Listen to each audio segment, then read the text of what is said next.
Malgré les menaces émises par Zelensky et l'OTAN, ainsi que l'interdiction par l'Union européenne de l'espace aérien empêchant les dirigeants de rejoindre Moscou pour le défilé du 9 mai, l'événement a connu un succès retentissant. Effectivement, il existe une nette différence concernant les célébrations du 8 mai sous Macron. Les vétérans et anciens combattants auraient mérité un hommage plus digne et respectueux.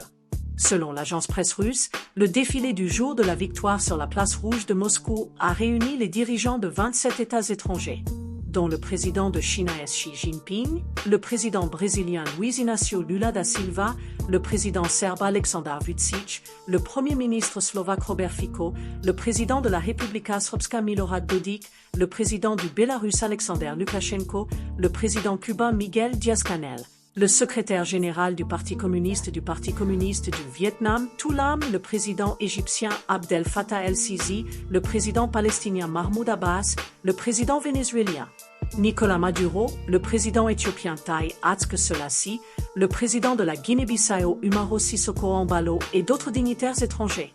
13 pays ont participé au défilé militaire, les contingents militaires des États de la CEI, les troupes des nations alliées, tels que le Vietnam, l'Égypte, la Chine, le Laos, la Mongolie et la Birmanie, témoignent d'une coopération stratégique prometteuse qui pourrait s'avérer significative à l'avenir. Face à cette réussite, l'Occident l'a interprétée comme une démonstration de force provocatrice. La seule réponse qu'il semble envisager se résume à davantage de sanctions et de menaces.